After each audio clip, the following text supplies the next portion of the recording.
Shinji se contorcia de dor, os parafusos de metal visíveis através da pele esticada em suas pernas. Cada fibra do seu corpo gritava, mas ele segurava o choro. Ele estava deitado em uma maca fria, o cheiro de antisséptico dominando o ar. A sala era branca, impessoal, como se quisesse apagar qualquer sinal de humanidade ou sofrimento. O silêncio era quebrado apenas pelo bip-bip constante de alguma máquina ao lado. O médico, um homem de meia-idade com óculos finos e uma expressão que Shinji já conhecia bem, aproximou-se. Ele não tinha um pingo de calor nos olhos. Sua voz era monótona, quase robótica, enquanto anunciava que o procedimento de alongamento ósseo havia chegado ao limite. Você não pode mais crescer, Shinji. É o máximo que seu corpo suporta, disse ele sem um pingo de empatia. Ele falava como se estivesse lendo um relatório de estoque, não dando uma notícia que mudaria a vida de alguém para sempre. Shinji apenas fechou os olhos. Um tremor quase imperceptível percorreu seu corpo, da cabeça aos pés. Nenhuma palavra saiu de sua boca. Não havia espaço para protestos, barganhas ou súplicas. Apenas a aceitação muda da crueldade da situação. Ele sentiu um nó na garganta, mas o engoliu. As lágrimas estavam ali, prontas para vir, mas ele não as deixou descer. Não na frente daquele homem. Não naquele lugar. A obsessão pelo tamanho havia lhe custado tudo: dinheiro, saúde, paz de espírito. E agora, até a ciência que ele tanto idolatrava como sua salvação, o abandonava. Era uma justiça poética, mas uma que ele não conseguia apreciar. Ele tinha apostado tudo nessa última cartada, e agora estava de mãos vazias, com as pernas cheias de cicatrizes e o corpo exausto.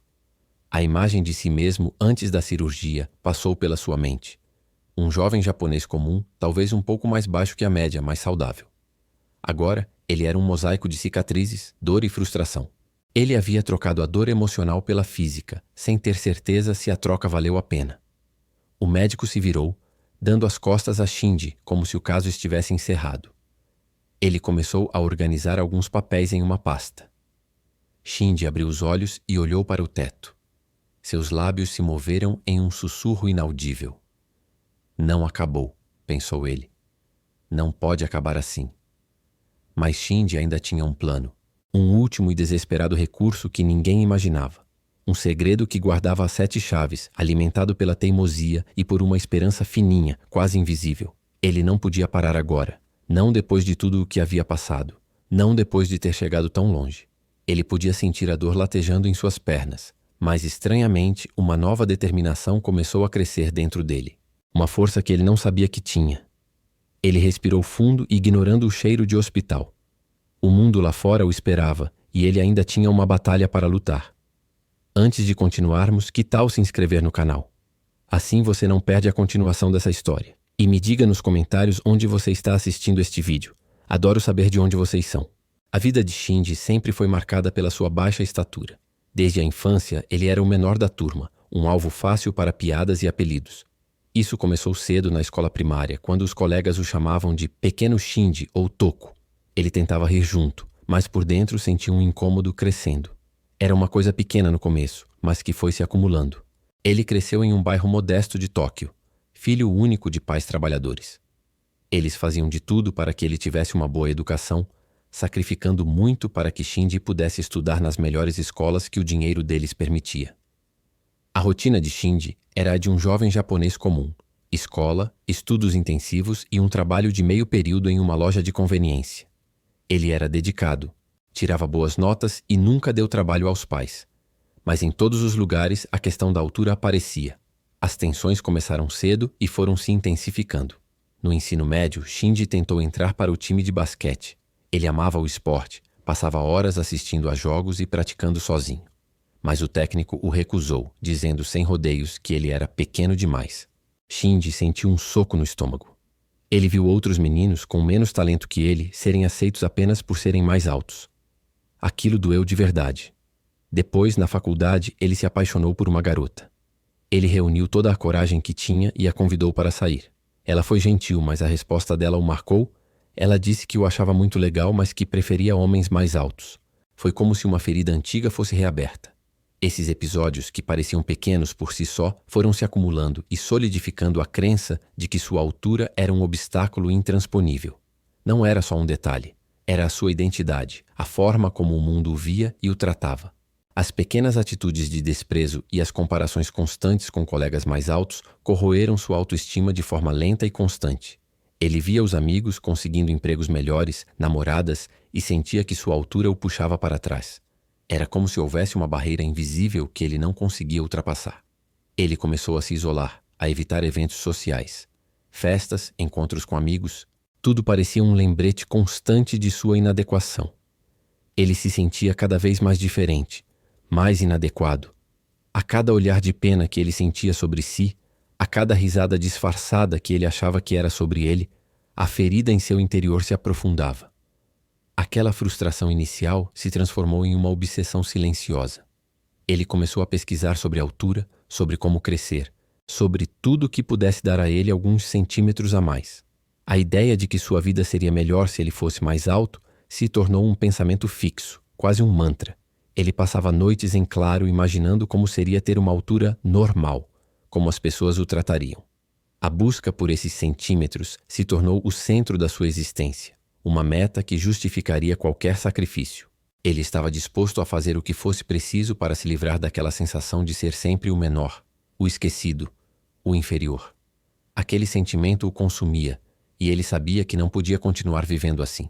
Precisava de uma mudança drástica, não importava o custo. Após anos de sofrimento silencioso e a humilhação constante, Shinji finalmente encontrou o que parecia ser a solução para todos os seus problemas: a cirurgia de alongamento ósseo. Ele não hesitou. Gastou cada iene de suas economias, vendeu o pequeno apartamento que seus pais haviam deixado e ainda contraiu dívidas que pareciam impossíveis de pagar. Tudo para financiar os procedimentos.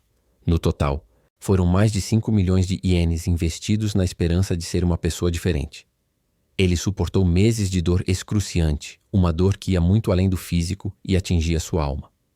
A reabilitação era intensa, diária, e cada passo era um lembrete do sacrifício que estava fazendo. Tudo isso pela promessa de alguns centímetros a mais, pela chance de se sentir normal pela primeira vez na vida. Mas a cirurgia tinha um limite, e o corpo de Shinji já não suportava mais. Os médicos disseram que ele havia atingido o máximo que podia crescer de forma segura. Em vez de desistir, a notícia só alimentou ainda mais sua obsessão. Shinji mergulhou em pesquisas, buscando alternativas, desesperado por qualquer coisa que pudesse lhe dar mais altura. Ele encontrou informações sobre próteses e implantes experimentais, procedimentos que a maioria dos médicos considerava arriscados demais. Foi assim que ele descobriu um médico na China, conhecido por realizar procedimentos controversos e de alto risco. Esse médico prometia o que ninguém mais ousava: mais 10 centímetros. Shinji não pensou duas vezes. Ele viajou para a China, ignorando todos os avisos de amigos e familiares sobre os perigos envolvidos. A promessa de mais altura era um canto de sereia irresistível. O procedimento foi feito e, de certa forma, foi um sucesso. Ele realmente ganhou os 10 centímetros prometidos. Shinji agora era mais alto, mas o custo foi alto demais. A mobilidade natural de suas pernas estava comprometida para sempre. Ele agora andava com dificuldade, apoiado em muletas, uma figura alta mas frágil. A cirurgia o havia tornado mais alto, sim, mas também o havia prendido a uma nova forma de sofrimento, muito mais tangível e constante. A sociedade que antes o desprezava pela sua baixa estatura, agora o olhava com pena, não mais pela altura, mas pela sua condição física. Os olhares de desaprovação deram lugar a olhares de compaixão, que para Shinji eram quase tão ruins quanto. Shinji, agora mais alto, mas com as pernas comprometidas, sentou-se um dia em sua cadeira de rodas e olhou para o mundo de uma perspectiva diferente. Ele percebeu com um aperto no peito que a busca por uma altura ideal o havia cegado para o que realmente importava. Ele havia trocado a dor emocional pela dor física e a aceitação de si mesmo pela validação externa, que nunca veio da forma que ele esperava. Ele se viu sozinho, com uma altura que não lhe trazia a felicidade prometida e um corpo que não respondia mais como antes. Aquele ideal de vida perfeita que ele havia construído em sua mente, onde a altura era a chave para tudo, desmoronou. Shinji finalmente entendeu que a verdadeira medida de um homem não está na sua altura, mas na sua capacidade de aceitar quem ele é, com todas as suas particularidades e imperfeições. Ele havia aprendido da maneira mais difícil que a busca incessante por mudar a si mesmo para se encaixar nas expectativas dos outros só leva a mais dor e frustração.